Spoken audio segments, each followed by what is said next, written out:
everyone. Can you see I now have a door handle? I have a door handle, and that in there is my shoe closet. And in a video coming up in the next couple of weeks, I've already filmed it, but I've done a reveal and it's magnificent in there. And then also on top of that, guess what? The cloakroom is now done. And everyone that's come over so far that we've showed it to has said it looks like the ivy in here. You know, that sort of like tropical jungle vibe that they tend to go for, very botanical. And when one of our friends said it, I was like, I totally see where you're coming from. It does have that sort of vibe. So we're really excited about that. But you know what I thought we could talk about today? Luxury. I'm going to talk to you about bags that I never thought I would sell, but I'm now thinking, yeah, I'd let you go. And I don't know what's happened to me. I still love luxury. I always say this. I'm never going to come on here and tell you I'm never going to buy luxury again. I'm not going to do that because it wouldn't be true.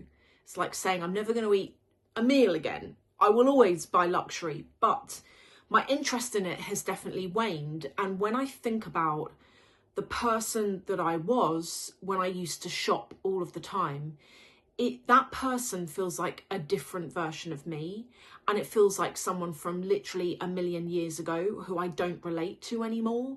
And the bags that I am buying, you know, I've shown you like this real ostrich bag from the 60s. This is a snake bag from the 70s that has like a crossbody strap on it. Then I've got my Fairfax and Favour bags. What else? This is what I'm using at the moment. This is also ostrich. And I love pairing vintage bags with like a modern day top or like a t-shirt and some jeans. I feel like it takes the old style away of the bag and makes it modern, but makes it quirky, you know, makes it cool. So that's kind of what I think. But anyway, let me tell you about the bags I'm thinking of selling. I also want to say, please don't use this video as a shopping list, okay? If I sell any of these, and this is just thoughts right now, but if I do sell, everything will go to luxury, promise. So you guys are so sweet. I get so many of you that I can't even reply to everyone, but whenever I do a bag video, even if it's just a collection video, I get shopping lists of people being like, can I buy this, that and the other? And I'm like, it's not for sale. And if it is, it will go on luxury, promise. So don't, if that's okay, email me saying I want to buy stuff, because I'm not going to sell direct anymore because of scams. And I know you guys are safe, but I actually got done over once by a subscriber who bought something from me that was a Louis Vuitton item, and it was on Depop actually. Bought the item, I sent it, and she got it, she signed for it. There was even a photo on the tracking of her at her door, not her face, but her door number, and you could see her legs and stuff, having signed for it. And then she did a chargeback on her credit card, and it put me right off. So, and because she was in the States, I really couldn't do much about it. Thankfully, I put together, as I always do, a PowerPoint presentation showing my evidence, and PayPal, I was won in my favour, so I got to keep the money. But she had my PayPal account frozen for a good month, and I couldn't use it, and I use my PayPal for a lot of things, so she really inconvenienced me. It made me quite angry, actually. I've never had that happen.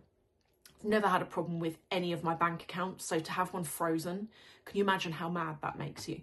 But anyway, would I sell any Chanel? Okay, the way I see Chanel and Hermes, they are, I love my bags, okay? I do love my bags, but I don't use them the way I used to. And, you know, as I've said, I'm using my vintage pieces. This is a crocodile piece that I bought a couple of weeks ago. I'm using my vintage pieces more. And where we've moved to, I could easily use my designer bags, but I don't reach for them the way I used to. Like that, I will never sell that. David bought me that, and the memories behind it are massive, and I do actually use that.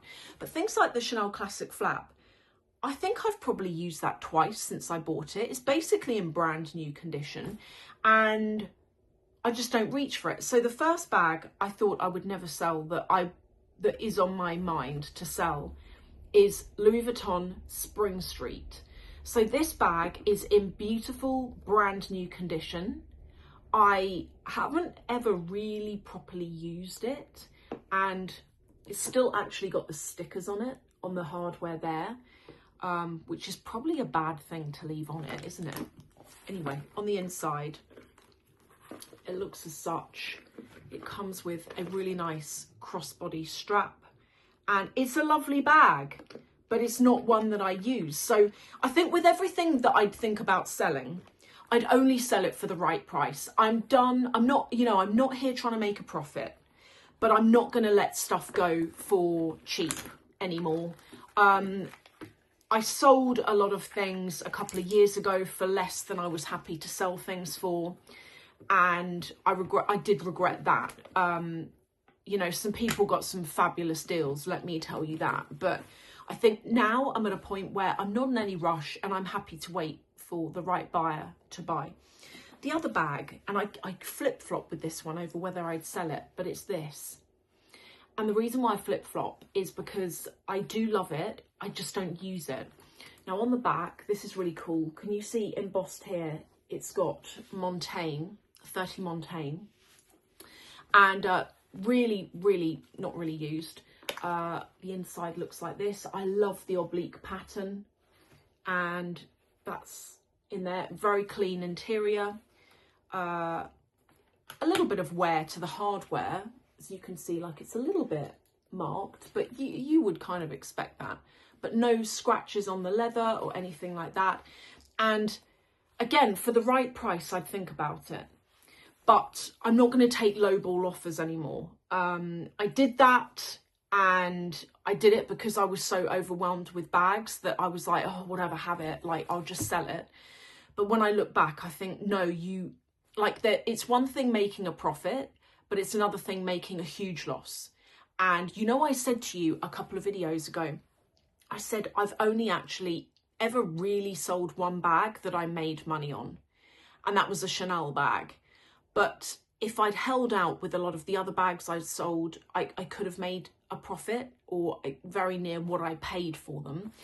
And, you know, as well, the other things that used to make a good profit were Chanel small leather goods. Because you'd buy, say, a card holder for £250. You could sell it for 500. Because the amount of people that have £500 to spend is greater than the amount of people that have £5,000 to spend. So I guess your customer pool is greater than a really high ticket price item. But this is what I'm saying, like with the Chanel Classic flap, I wouldn't let that go for less than 6k. I don't think I would, because I know what it's worth now. I know what it's worth now, and that bag is basically brand new. So I would rather keep that and never use it than let it go for the wrong price. The other bag I'm thinking of letting go is this. This is my Dior, Lady Dior. This was actually the first Lady Dior I ever purchased. I bought it back in 2015. And I remember not being so sure about the Lady Dior, because up until that point, I'd only really seen it in black leather, and I felt that it was a bit mature for me at the time. But then it came out in this colour, pale pink, and like a lilac-y colour. And I really wanted the lilac, but only it was sold out, and it only came in the mini size, and I wanted this medium. And I was umming and ahhing between the pink and the blue, and David was the one that said, I know you like pink, but the pink was like a bit babyish. And he was like, I think the blue's a lot better, and I really do like this bag, but I just don't use it. This does have the original opening on the top, so it's not the one that's got the flap and it's all open. This is the one that's more like that. Chanel, would I sell any Chanel in addition to that? Okay, the other one I would sell is this. And this is a little bucket bag, and you pull the toggle down like that. And then in here, authenticity card in there. I pretty much always keep the authenticity cards in the bags, otherwise they go missing. But if I show you this, so it's on a long chain. So what this means is you can easily wear this crossbody. You could wear it on your shoulder, but I personally like this as a crossbody bag. And yeah, that is the other one. So I don't know I've thought about selling this one before, and I always like pull it at the last minute and I don't sell it. So I don't know. It's very, very cute though, isn't it? Isn't that a cute little bag? What else would I sell? I would sell some Salaron as well. I would possibly sell this. Let me sort out the chain on it because it's twisted up. Okay, so authenticity card in there, paperwork, whatever it is.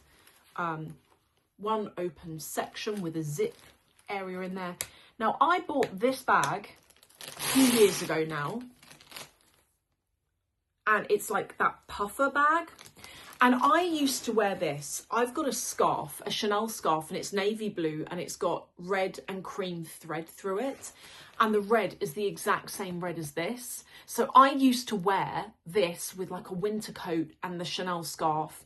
And I even bought the matching Chanel gloves that are navy blue with the red and cream thread through them as well. So the whole look matched. But I don't know, this isn't a bag that I reach for so much either. And it is gorgeous and I love the colour of it. It's on there, I think it's looking brick red. It's actually sort of like leans towards maroon red, and it is really beautiful. Really hasn't been worn, but really isn't one that I'm reaching for at the moment. The other one that I'd think about selling is this. This is from Coach. This is the Andrea bag. And it does actually fit a phone, not like a pro phone, not the huge ones, but it does actually fit a phone on an angle. And what you can do with this, it comes with a removable strap as well. So you can wear this crossbody or on your shoulder. And actually it looks really cute when you wear it. It does look really cute. The only thing is for me, it's got little feet on it as well. The only thing is it is for me, because of my height, I'm 5'8", when I wear this, it gets completely lost. And when I bought it, I thought it was bigger than this. And then when it turned up, I was like, oh, it's tiny, but I couldn't be bothered to return it. So I kept it and I never used it. And it's very sweet. It's in great condition. But yeah, just not one that I'm using. This is another one that I would probably sell. This is Jimmy Choo. Again, brand new. It's still got everything in it. All of the papers, everything. It comes with a removable chain. So you can wear that. It's cute in the winter. It really is. You can wear this crossbody. This with a little faux fur jacket or coat or leather jacket in the winter with like a really big pinky coloured scarf. That's why I got this, because I liked it for that. And this fur, it's faux, but it is so soft, as you would expect from Jimmy Choo. And it's got on it their crest. And then on the back, it's still got the sticker on it, which is why it looks blue. But it's got their logo on the back, and that sticker obviously peels off. And it's Jimmy Choo London is written on there. Yeah, so a really nice bag. This even comes with its box still. I've still got the box for this.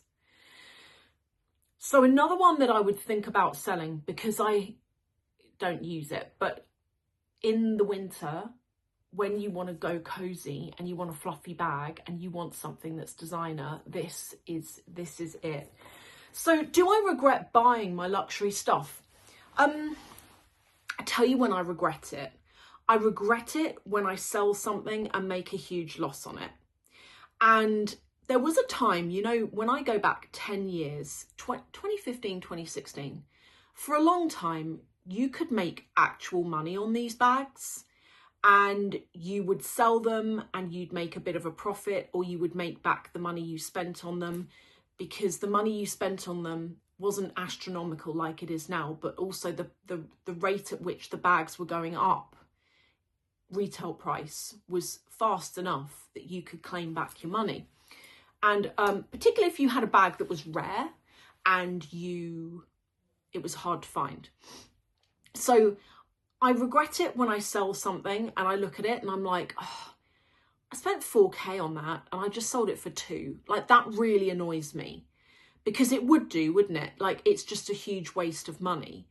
But then at the same time, I think, well, not with everything. I think I got to use it and I got to enjoy it. And so, you know, wear and tear and cost per wear and all that kind of thing is probably quite good. But with a lot of the bags I've got, I really look after them. And a lot of them look brand new. And I've got so many bags that I really don't have, with the exception of the Lady Dior, the matte black one that's down there, which I used to wear all the time. I even went pumpkin picking with that, and I put up a picture on Instagram, and I forgot the bag was hanging on the wall, the wheelbarrow in the background, and you guys were laughing, going, I can't believe you took that to pick pumpkins. But I did, and it's just a bag that I use for mostly everything. It's not a bag I worry about. It's scratched up, it's marked up, I don't care, it still looks good, and it's one that has lots of stories with it, and that's one I would probably never sell. I mean, I don't know, never say never, but I don't think I'd ever sell it. So yeah, I'm not really leaning towards luxury anymore. And as I say, I'm never going to tell you I'm never going to buy it again. Fully expect me to come on this channel one day with a new bag. Fully expect it. But as you can tell, I'm not interested in the way that I used to be. So yes, that's that. Anyway, look guys, if there's anything that you like, I understand it's probably quite annoying that I'm not willing to sell immediately, but they are items that I will eventually put to Luxury Promise, because that's where I like to sell my bags. It's just so much more secure. They deal with all the shipping. If you buy through a live show, they pay your customs. Like they're just really good, you know. So in time, once I've had a chance to sort of sort everything out, that's what I'm going to do. But if you think there are any other bags I should sell, let me know. A lot of my mini Chanel bags I don't want to sell because, guys, smaller Chanel bags are they are actually an investment, and you can, based on what I paid for them many years ago, I know I would be able to make a profit. And the Chanel bags I like to hold back because A, I enjoy them. Like, I love this bag, this little square bag. I got that actually from Luxury Promise. A, I like to enjoy them, but B, I tell you what, I always think to myself, if I ever get hard up and I need money ASAP, I'm reaching for those Chanel bags. That's what I will be selling, because you can actually make money. Chanel, Hermes, easy. Dior, Louis Vuitton, forget it. You're going to lose money on those now anyway. Like going back 10 years, maybe not. Well, probably not. Or I used to say not because, you know, you could make money on it, but now it's a whole different matter. Unless you have a bag that you bought many years ago, like my Alma BB from Louis Vuitton, I know I'd make money on that because I bought it for £640. And that bag is now, what, £1,200 or something? It's like doubled in price. So, and do you know what's so annoying? When I was going to buy the Alma BB, it was £480. And I left it too long and I ended up buying it at £640. And I should have bought it soon. I should have bought a few of them sooner, but because I remember even at the time, £640 was not expensive for a bag. And it's because it was canvas and it wasn't leather and all of that kind of thing that you could get it for that price. But yeah, anyway, look, I'm going to stop chatting. Thank you all for watching, and I will see you in the next video.